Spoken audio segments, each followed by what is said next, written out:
స్కూల్కి వెళ్ళాను. అప్పుడు నేను 8th క్లాస్ ఏమో చదువుతున్నా. స్కూల్కి పోయినప్పుడు నా దగ్గర ఒక బ్యాగ్ ఉండేది. ఇప్పుడంతా ఫ్యాషనబుల్ స్కూల్ బ్యాగ్స్ వచ్చినాయి, బ్యాక్ ప్యాక్ అంతా ఏదోదో. అప్పుడు అవన్నీ ఉండేటివి కాదు. వెంకట్రామ అనుకొని ఒక జూట్ బ్యాగ్ ఉండేది. ఈ 2 ఉంటాయి కదా కాడలు పట్టుకోవడానికి ఉండేది. ఆడ వెంకట్రామ అనుకో ఉంటుంది. ఎందుకంటే మా స్కూల్ పుస్తకాలంతా ఆయన దగ్గరే కొంటాం మేము, వెంకట్రామ అనుకో కంపెనీ. దాంట్లో మా పుస్తకాలన్నీ నోట్ బుక్స్లు, టెక్స్టులు ప్లస్ ఒక ఫుల్ బైబిల్ పెట్టుకునేవాడిని.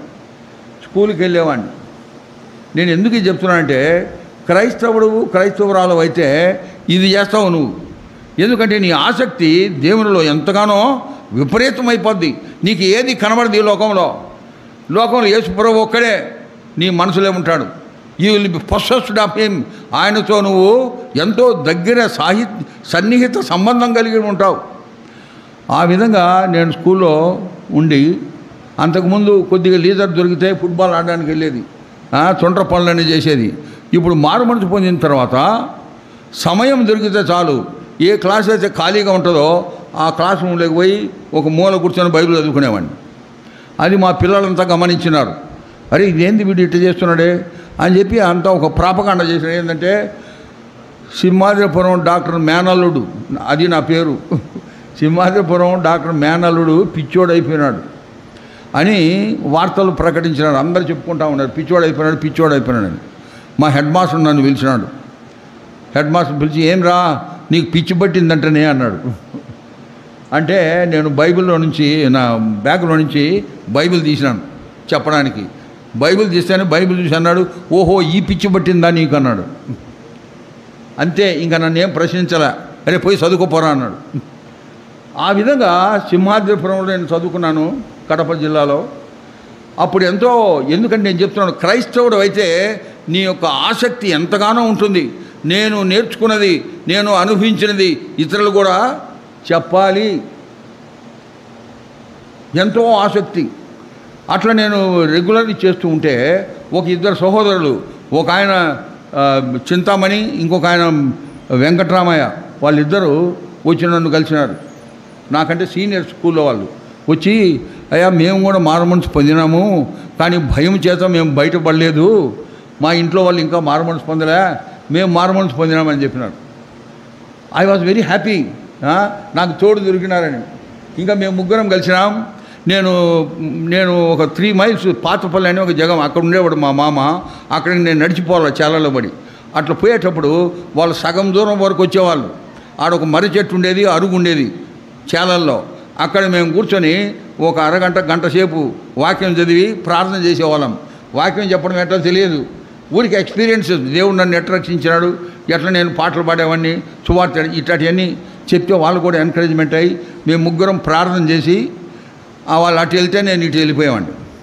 ఆ విధంగా సింహాద్రిపురంలో ప్రారంభమైంది.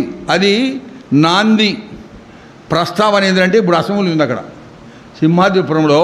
ఆ కారణం చేత అసెంబ్లీ ఏర్పడింది. ఎట్టంటే వీళ్ళు మేము ముగ్గురం కలిసి ప్రార్థన చేస్తున్నాం కదా.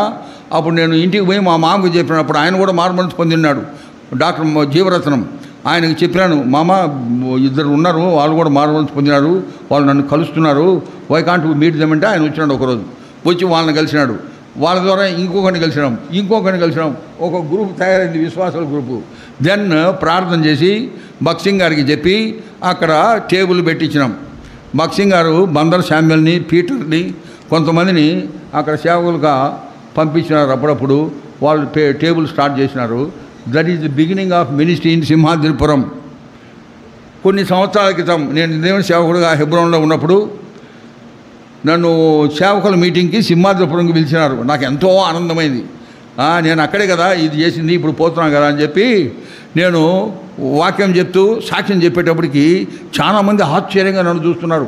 ఒరే వీడు సింహాద్రిపురం పిల్లోడా, ఇక్కడే ఇట్లా చేసినాడా అని వాళ్ళకి ఆశ్చర్యమైంది.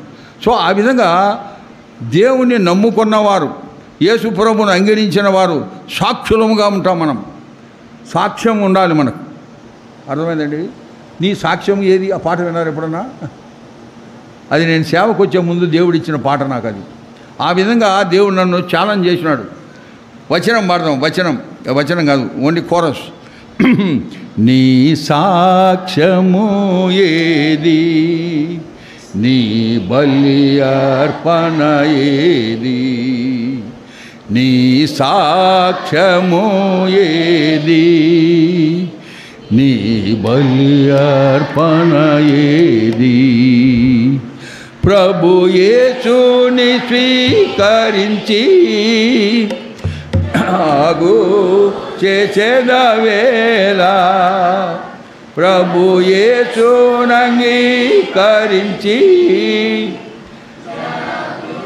నిద్రించేదవేళ.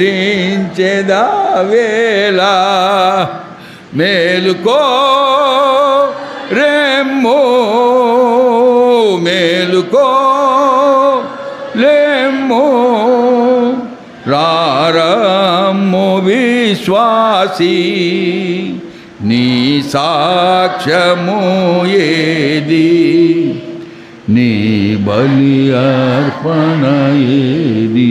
ఆ పాట దేవుడు నాకు ఇచ్చినాడు. అంటే మన సాక్ష్యం ఏది అది మనం పరిశీలించుకోవాలా. అది నేను రాసినప్పుడు నేను ఏ విధంగా రాసినానంటే, నా సాక్ష్యము ఏది, నా బలి అర్పణ ఏది, నా సాక్ష్యం ఏది, నా బలి అర్పణ ఏది, ఆ విధంగా రాసుకొని నన్ను నేను ఛాలెంజ్ చేసుకున్నాను. ఎంత అపోస్తలులు ఈ కాలంలో ఎట్లా బతికినారో, ఎట్లా సేవ చేసినారని. ఆ తర్వాత సంఘంలో పాడడం మొదలుపెట్టిన తర్వాత ఆ నా తీసేసి నీ పెట్టాను. ఎందుకంటే అది ఇంకా బాగా ఎఫెక్టివ్గా ఉంటుందని, అందరితో ఛాలెంజింగ్గా ఉంటుందని. సో మన సాక్ష్యం ఏంది? ఉందా ఏమైనా సాక్ష్యం? సాక్ష్యం ఉందా? ఇతరులకు ఆనందాన్ని కలిగించే సాక్ష్యం ఉందా? ఇతరులను ప్రోత్సహించే సాక్ష్యం ఉందా? ఇతరులకు మాదిరికరంగా జీవించే సాక్ష్యం మనకుందా? క్రీస్తులో ఉన్నటువంటి లైఫ్ ఎంతో సింపుల్గా ఉంటుంది. At the same time it is a very very important thing.